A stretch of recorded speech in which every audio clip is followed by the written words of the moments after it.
duduk aja ya. Tadi tambah tinggi takutnya. Biar baru capek. Jadi soal IT, kami sebenarnya sudah akan membuat sebuah sistem dengan jangkau. Itu juga dengan profesional yang kerja di perusahaan IT sini. Mereka yang rancang. Nah kalau soal sistem smart city kami, kita ada open data, terus ada di provider. Bisa kemarin dari Jogja. Jadi saya mengatakan saya ingin ada digital library, persis perpustakaan. Tapi waktu orang itu nggak balikin buku, bukunya bisa balik lagi kira-kira gitu kan. Dan yang pinjam kira-kira gitu. Terus nggak ada yang sobek-sobek halaman buku itu loh. Nggak bisa difotokopi. Persis perpustakaan. Lalu dia bikinkan, kita ada yang Jakarta. Jadi kalau bukunya 5, ya bisa pinjam 5 orang. Kalau kurang harus pinjam. Nah saya berusaha meyakinkan orang lain ini akan lebih untung daripada Anda melepaskan ini jadi belum lagi. Nah ini lumayan. Jadi orang Singapura pun plus kita di Singapura boleh membuat library yang boleh. Kami yang kalau ada bayar, Bapak Ibu pun boleh bisa buat tulis, buat ngajari. Nah kira-kira jadi kalau IT gimana tuh smart city, Anda kirim aja.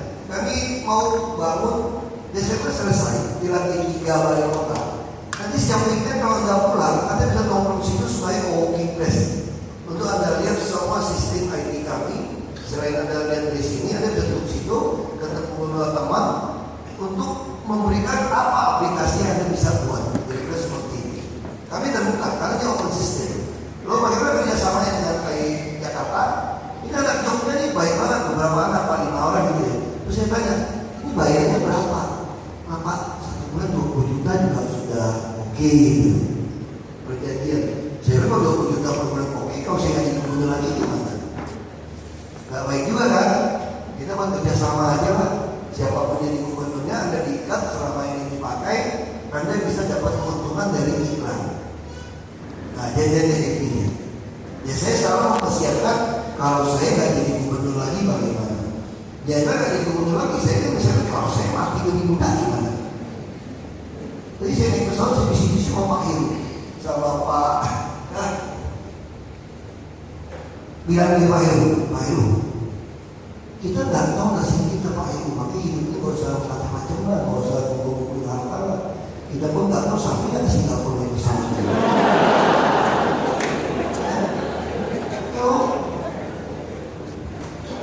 Saya bilang Pak Heru, benar juga ya. Nah jadi saya selalu berpikir, kalau tidak ada saya lagi, kira-kira pemikiran saya itu diterusin atau tidak? Makanya sekarang hampir semua pemikiran kita itu kita rekam. Jadi kalau nggak ada saya lagi, kok orang bisa ikutin. Tapi secara politisi ini nggak baik. Jadi apa yang bisa saya sampaikan orang itu harus catat. Janji-janji, kamu kalau nggak konsisten, semua itu dicatat. Tapi ini kan era digital. Ada teman saya yang mendapat gelar doktor dari UI, Fayakun, UI dari Golkar juga. Dia membuat tentang digital. Saya yang jadi modelnya untuk dia punya disertasi bahwa zaman digital ini politisi gak gampang untuk karang-karang macam-macam. Ya terus bagaimana untuk aman, untuk MRT? Kami gini, kita mulai ini. Tentu ada CCTV. Salah satu yang saya lakukan itu teknik Polri, kalau dia pakai seragam nggak bayar ya mas. Kita mulai dorong seperti itu. Ada CCTV kita per cluster. Tapi saya mau ceritain dulu, itu tunggu selesai dulu. Kita pasang CCTV banyak, mesti pos-pos tempat nomor, tapi kita lebih cenderung mengawasi orang dari rumah sebetulnya. Makanya kami membangun banyak ruang publik terpadu ramah anak. Ini bukan ramah anak sampai kaki ini, dari jamin sampai tua, RPTRA ini. Apa itu RPTRA? Jadi pertama, tiap-tiap keluarga punya kesusahan masing-masing.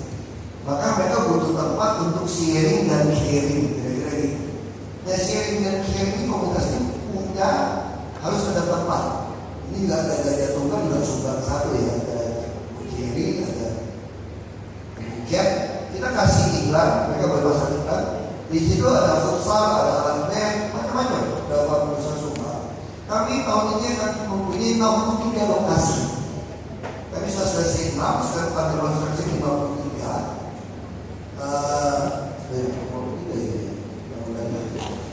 Terus kita akan bangun lagi tahun depan 150. Tujuannya apa? Supaya anak-anak itu ada teman. Kita bisa melihat kalau ada taman yang baik, anak-anak main nggak ke sini?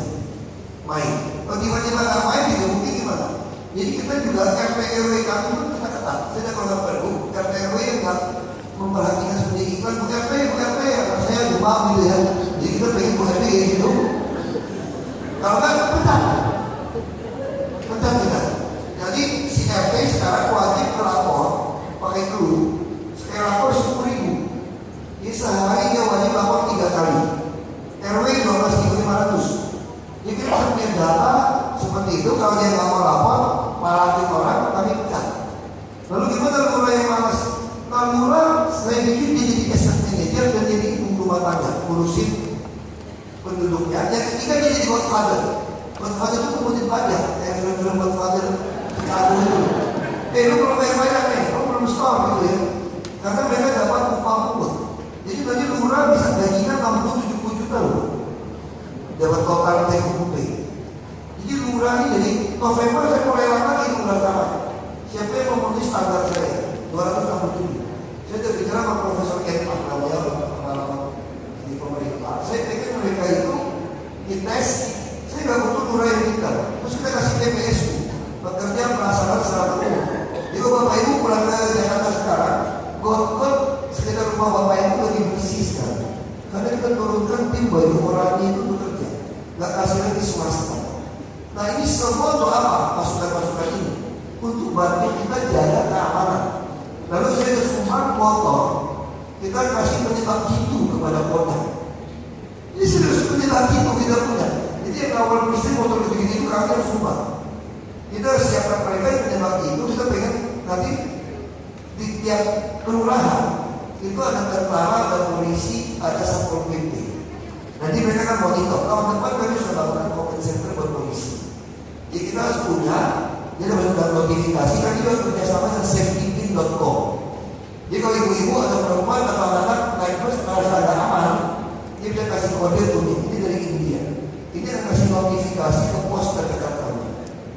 Lalu kalau dia diikuti terus atau merah, dia akan datang. Jadi Jakarta kita mau tidak mau kita mulai kejam. Kalau ada yang melakukan semacam itu sudah TNI Polri kita lumpuhkan. Nggak ada pilihan. Baru orang bisa takut. Nah ini kira-kira seperti itu yang kami lakukan untuk mengatasi anak-anak di Jakarta. Sebenarnya saya dapat pertanyaan, tapi akan Bapak bakal lanjut. Pada akan investasi luar negeri sementara enggak. Karena kami berpikir di Indonesia saja banyak sekali proyek yang ke depan. Bahkan kami akan membantu kalau berhasil provinsi-provinsi lain untuk membentuk aset manajemen company mereka sendiri. Sehingga perkembangan seluruh Indonesia akan tersebar merata bukan hanya ada di Pulau Jawa. Karena begitu tidak dipercaya sekali ya sistem yang ini aman, maka semua aset akan ikut. Kalau IDB ikut, maka semua orang Timur Tengah ikut. Kalau Singapura ikut, maka semua orang di Eropa juga akan, Amerika juga akan ikut. Jadi ini langkah awal berhasil akan seperti itu. Silakan pertanyaan yang bisa. Yang pertama adalah apa sih definisi Jakarta Smart City? Apa saja komponen yang di dalamnya dan apa yang bisa kami lakukan? Yang kedua tentang industri kreatif.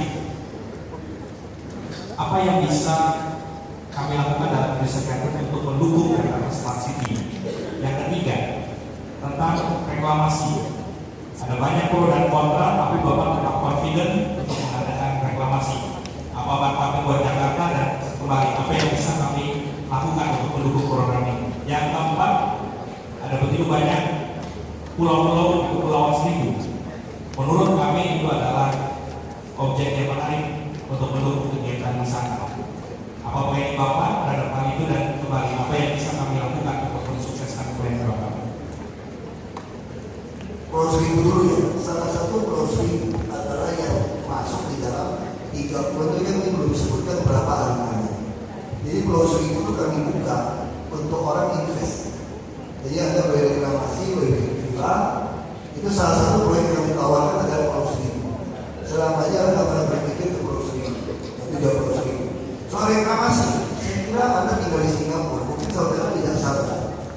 Singapura ini direklamasi sejak tahun 1822.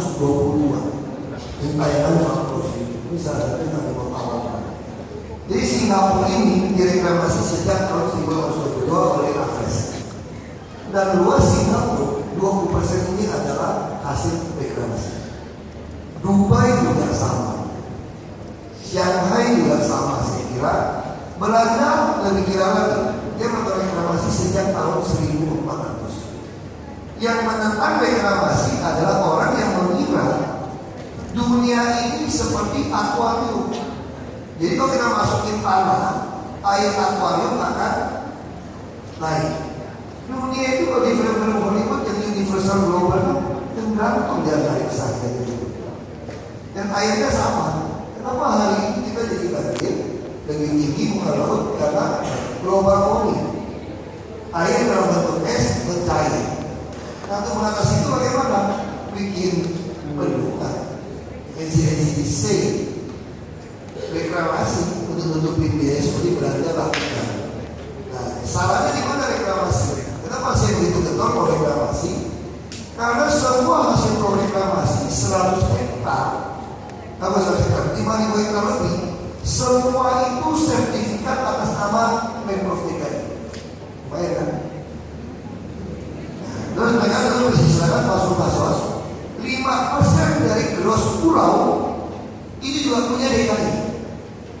Nah, terus saya mau kasih kewajiban tambahan buat pengembang untuk membangun yang 5% ini supaya pola satu rumah mewah, 3 sedang, 6 yang untuk orang kecil bisa terlaksana di pulau.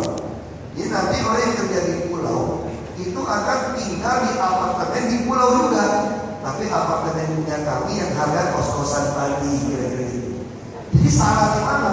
Dan pulau ini menjadi model pertama yang betul-betul semua green island. Tidak ada yang dibuang keluar, semua diolah kembali. Ini kewajiban yang kami berikan kepada mereka. Dan mereka juga wajib menyumbang rumah penyusun di daratan. Jadi kalau tidak menolak reklamasi, saya juga bingung. Saya kira Jakarta ini untung masih ada pulau, jadi duit kan?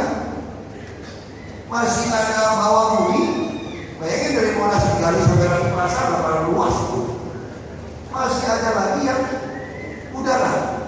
Coba deh, Grand Indonesia, East Wing, West Wing, Pondok Indah Mall 2, 3, 4 disambungin. Saya juga mau nyambungin gedung kita juga lah. Bodoh amat sih kalau udara boleh dong. Kayak rumah sakit Tarakan, kau beli tanah. Ngapain beli tanah? Nyambung aja di berani dua udara sama satu sungai.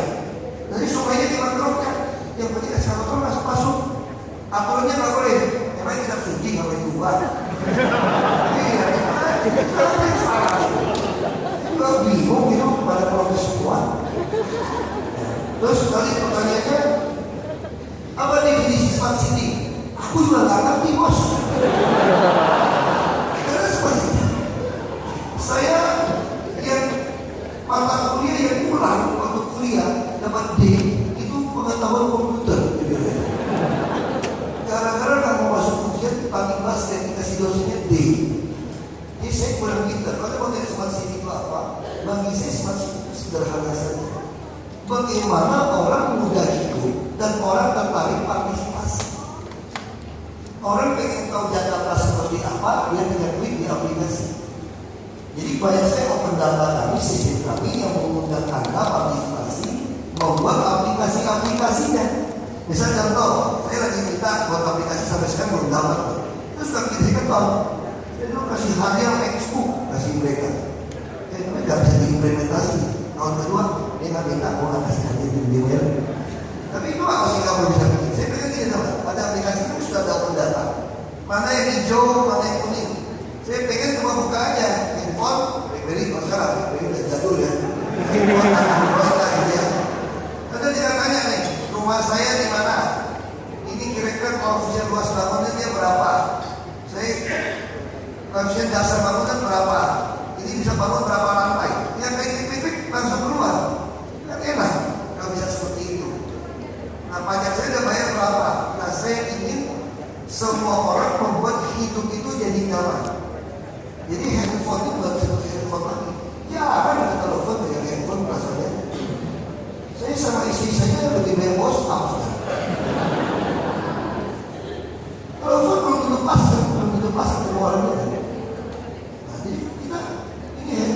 tapi berberita macam-macam.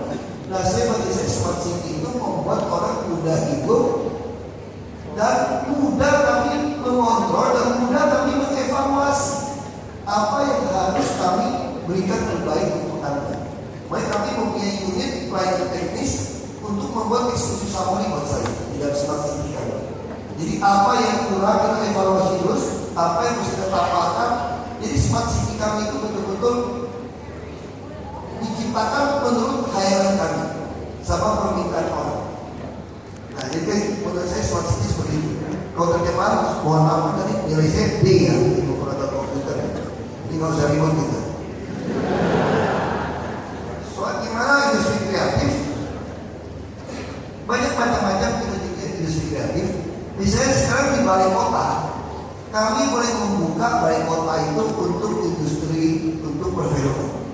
Jadi kita harap satu minggu orang bisa datang film Indonesia, lalu mendorong orang menulis skenario, membuat film. Lalu di atas itu kami juga menyediakan smart city dari tempat lounge untuk orang jadi co-working place untuk apa? Untuk membuat aplikasi-aplikasi. Kami juga minta bantuan tokopedia.com sendiri untuk membuat ini. Kami ingin banyak sekali produk degradasi, produk-produk bisa dijual, mereka bisa membuat aplikasi dan bisa menjual sahamnya. Nah, bagi kami kreatif Indonesia selain seni, lagu, musik itu ya adalah film sebetulnya. Itu berpotensi untuk itu. Tapi dia butuh tempat. Film-film pendek sangat baik. Kami mulai banyak menyediakan yang mau kota tua, mau beli berapa rumah-rumah tua untuk mereka putar film pendek. Nah, sementara kami izinkan satu minggu di balai kota untuk memutar film seperti ini. Dan kami yakin industri kreatif memang salah satu yang canggih tentu aplikasi-aplikasi tentu saja. Tapi buat kita desain juga baik, desain Indonesia nggak kalah, film nggak kalah, nulis buku juga kita lagi mulai dorong orang untuk maka kayak Jakarta kamu bisa nulis buku, nanti dilihat udah ada sosmednya, komunikasinya lebih bagus daripada cetak. Nah, kami ingin dorong terus, makanya sarana itu penting. Harus ada tempat yang free wifi, yang kencang, tempat yang gratis untuk mereka dulu bermain di sini. Kira-kira seperti itu. Terima kasih Pak. Waktu sudah berlalu.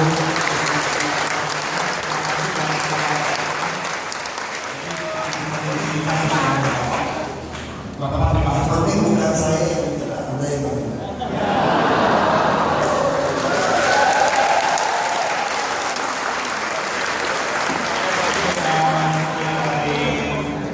Saya bisa ditanya jawab, bukan bisa. Ya, tepuk tangan sekali lagi untuk Bapak Mas